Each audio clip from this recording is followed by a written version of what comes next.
closing open loops, and how to stop thinking about work. A term that every entrepreneur, solopreneur, and wantrepreneur should know about is the Zeigarnik effect. However, I highly suspect that you don't know this term and that you probably have never heard of it before.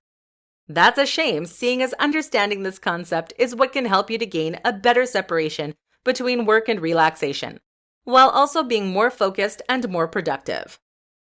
So what is the Zeigarnik effect? Essentially, the Zeigarnik effect is an effect that explains why we sometimes find it hard to let something go. If you have heard of the Zeigarnik effect, it's probably because you've heard the story of how it was first discovered by psychologist Bluma Zeigarnik. Zeigarnik was, the story goes, enjoying dinner at a restaurant with her friends. She was amazed to find that the waitress serving their table was able to remember all of their names, as well as all of their orders, without needing to write anything down. But what was strangest to Zeigarnik of all was that when she returned to the restaurant to retrieve her forgotten purse, the waitress didn't even recognize her. How could she remember so much detail about her and her party, only to then forget everything again? Thus, she went about describing what we now know as the Zeigarnik effect. Essentially, when the brain is working on something actively, it keeps all of the information and ideas relating to that subject to hand. Not only that, but it also becomes much more tuned in to that frequency. You are more likely to spot things relating to the subject you're considering, and you're more likely to overhear people talking about that subject. This is something referred to as an open loop. Once you consider that task completed, though, the loop closes. So what does all this have to do with you as a solopreneur? Well, as a solopreneur, you are going to be juggling a lot of disparate tasks all at once. Chances are that some of these tasks will stay open when you switch off the computer and go downstairs to be with your family.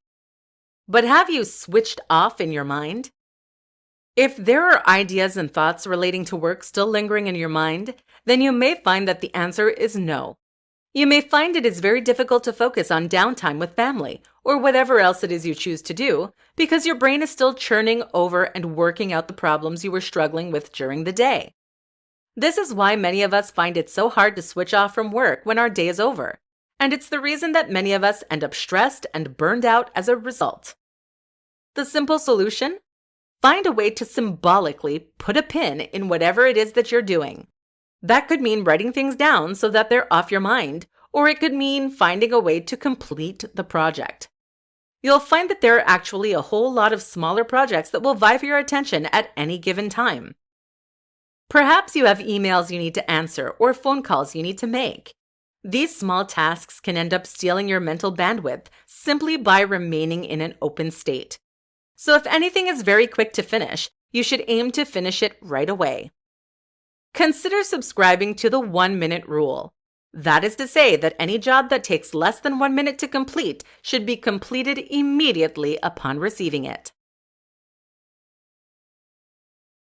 Digital minimalism, a crucial strategy for the solopreneur.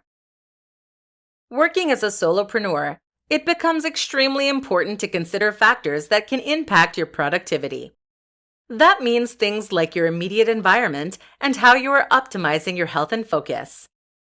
What you need to do as well, though, is think about the psychological aspect of your work and the way you're mentally separating that from your daily life. This is where so many people who work from home go wrong. We start out with the best of intentions, set working hours, a separate work phone, but the temptation to work late one night or to work on a Sunday will always rear its head once we start getting behind. Problem is, this is habit forming and it creates a bad pattern. This is especially true if you work late on a weekday, as you'll then have less energy to work again on the next weekday, and that in turn will mean you're tired and lethargic and unproductive, meaning there's a good chance you'll be tempted to work late again. As we'll see later, sleep should be considered sacred if you work from home, and for everyone for that matter. What you need to do then is to set yourself strict specific parameters for working and to not work outside of those. This means that you have to start working at a very specific time and end at a very specific time. And if you run over and work looks like it's going to be late, then you have to just accept that it's late. It's not worth ruining your life to keep a client happy. Remember, the whole reason we're working this way in the first place is to live the lifestyle we want. But it's what you do outside of that time that is really going to make a big difference to your mental health, your productivity, and your ability to focus. That's because working online comes with a very particular challenge: unplugging. The problem is that even if you are mentally disciplined enough to stop working at a given time, you're still going to face the challenge of getting the privacy you need. Because when you work online, your clients, your customers, and your creative pursuits can always reach you. In other words, as long as you have a phone in your pocket, you are at risk of receiving an email about your work that will cause you stress and arousal and prevent you from properly relaxing. And here's the other thing. Even if the message isn't from your client, simply thinking that it might be will be enough in many cases to make you stressed and prevent you from fully relaxing. Even simply looking at your phone can cause a slight increase in arousal, seeing as the blue light from your phone triggers the release of stress hormone cortisol. If you've just spent the last 8 hours staring at a screen, this is a problem. When is your break? Digital minimalism is a movement toward unplugging and switching off. The aim is to remove any unnecessary technological distractions and to scale back your interaction with technology as far as possible. This is a perfect complement to the solopreneur lifestyle for all the reasons that we've just discussed. How do you get started? Here are just a few things you can do right now to scale back your reliance on technology. Have a separate phone for work. Change your home phone's display to monochrome. This has been shown to reduce addictive phone checking behavior. Turn off notifications. Create strict hours during which you look at no screens, especially your phone. This should definitely include 30 to 90 minutes before you go to sleep. Sleep with your phone and other tech in a different room.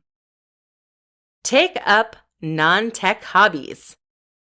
Take vacations away from all technology. You can find plenty more advice online. Oh, the irony. Take a look and see if digital minimalism is right for you.